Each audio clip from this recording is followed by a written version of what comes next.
Assalamualaikum warahmatullahi wabarakatuh.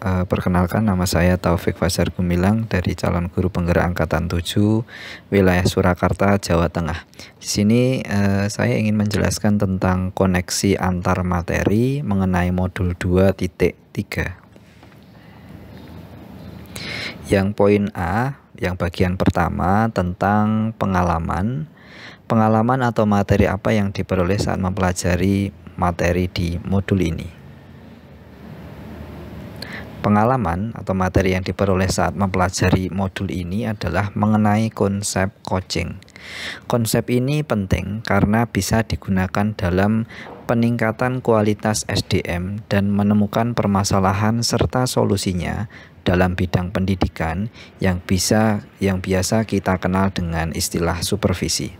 Selain itu, dapat mempraktikkan secara langsung mengenai konsep coaching dengan alur tirta, mulai dari awalan, menggali potensi yang ada sampai solusi terhadap permasalahan yang dihadapi. Emosi yang dirasakan dari pengalaman.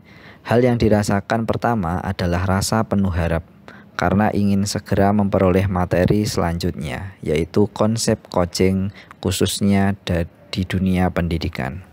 Setelahnya merasa kagum dengan materi yang telah didapat, dikarenakan materi ini merupakan sesuatu hal yang baru yang belum pernah didapat sebelumnya. Selain itu, di dalam materi terdapat sebuah pemecahan masalah dengan mencari solusi yang ada di dalam diri seseorang. Pada akhirnya adalah perasaan bahagia karena bisa menularkan ilmu kepada rekan sejawat. Poin yang A di bagian ketiga, apa yang sudah baik yang berkaitan dengan keterlibatan di dalam proses belajar. Yang sudah baik, poin pertama, yang sudah baik pertama adalah penguasaan materi mengenai konsep coaching dalam pendidikan, mulai dari kesiapan awal berupa mindfulness, pertanyaan berbobot, sampai penerapan alur tirta. Poin yang kedua, mulai bisa menerapkan praktik coaching secara langsung dengan memerankan sebagai observer, coach, dan coachee. Poin yang A bagian 4, apa yang perlu diperbaiki berkaitan dengan keterlibatan dalam proses belajar?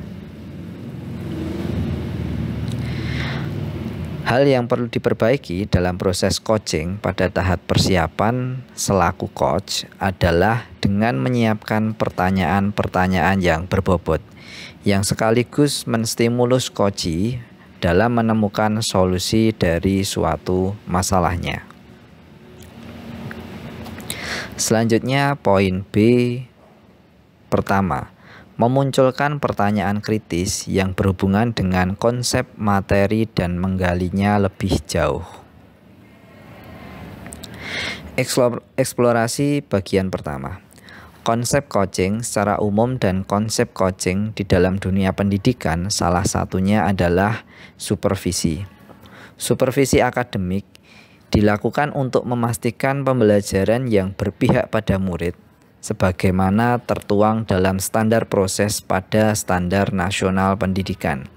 Hal ini sesuai dengan konsep Ki Hajar Dewantara, yaitu menuntun murid dengan setinggi-tingginya. Selain bertujuan memastikan pembelajaran yang berpihak pada murid, supervisi akademik juga bertujuan untuk pengembangan kompetensi diri dalam setiap pendidik di sekolah. Eksplorasi bagian kedua, pemimpin sekolah yang dapat mengidentifikasi kebutuhan pengembangan kompetensi diri dan orang lain dengan menggunakan pendekatan yang sesuai dengan kebutuhan tersebut. Dalam hal ini, pendekatan yang dilakukan adalah pendekatan yang diawali dengan paradigma berpikir yang memberdayakan. Pendekatan dengan paradigma berpikir yang memberdayakan mutlak diperlukan agar pengembangan diri dapat berjalan secara berkelanjutan dan terarah. Hal ini sejalan dengan nilai serta visi guru penggerak. Kita diharapkan menjadi supervisor atau kepala sekolah yang memiliki paradigma berpikir dan keterampilan coaching dalam rangka pengembangan diri dan rekan sejawat. Eksplorasi bagian 3. International Coach Federation mendefinisikan coaching sebagai bentuk kemitraan bersama klien, yaitu coachee, untuk memaksimalkan potensi pribadi dan profesional yang dimilikinya melalui proses yang menstimulasi dan mengeksplorasi pemikiran dan proses kreatif. Hal ini sejalan dengan pelaksanaan konsep pembelajaran berdiferensiasi yang terintegrasi dengan pembelajaran sosial dan emosional.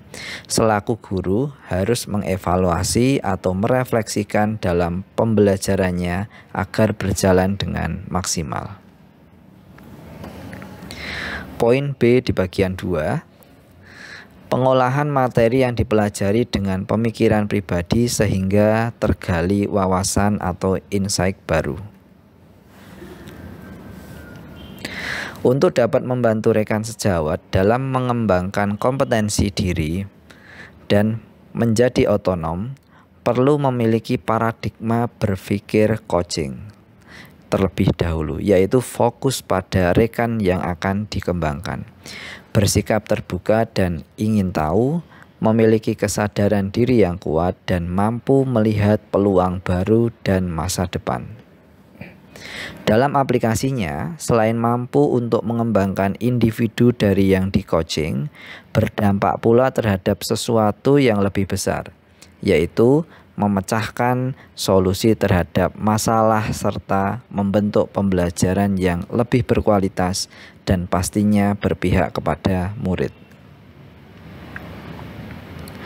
Poin B di bagian ketiga, menganalisis tantangan yang sesuai dengan konteks asal CGP, baik tingkat sekolah maupun daerah.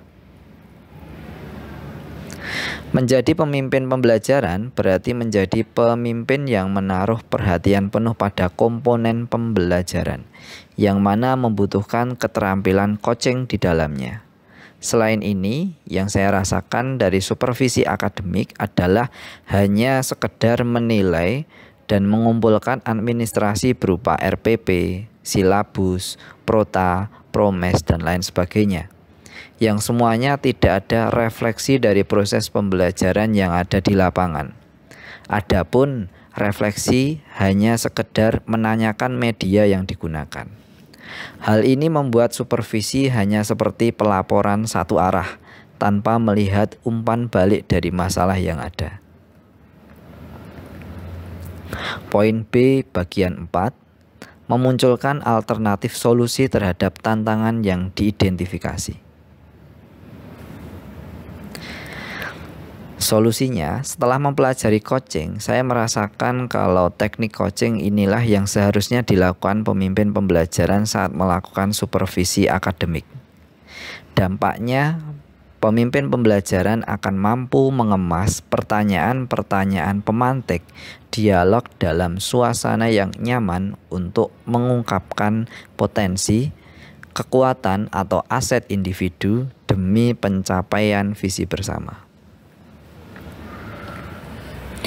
Poin C bagian pertama, pengalaman masa lalu. Pengalaman.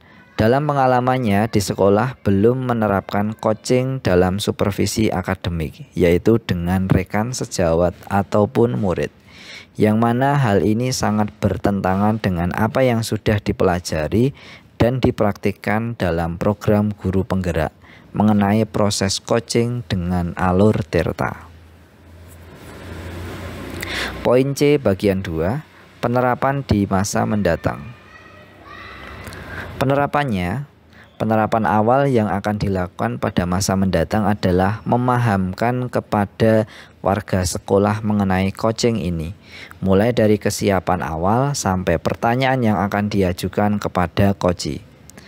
Dengan cara mendesiminasikan pemahaman coaching baik secara formal maupun non-formal. Poin C di bagian ketiga. Konsep atau praktik baik yang dilakukan dari modul lain yang telah dipelajari. Aplikasi praktik baik. Kegiatan formal bisa dalam forum resmi yang diselenggarakan oleh sekolah, sedangkan cara non-formal adalah dengan memasukkan coaching ini dalam obrolan santai ketika rehat dengan rekan sejawat. Selain itu dengan menjadi teladan atau contoh kepada rekan sejawat yang lain mengenai praktek coaching. Terima kasih dari saya. Wassalamualaikum warahmatullahi wabarakatuh.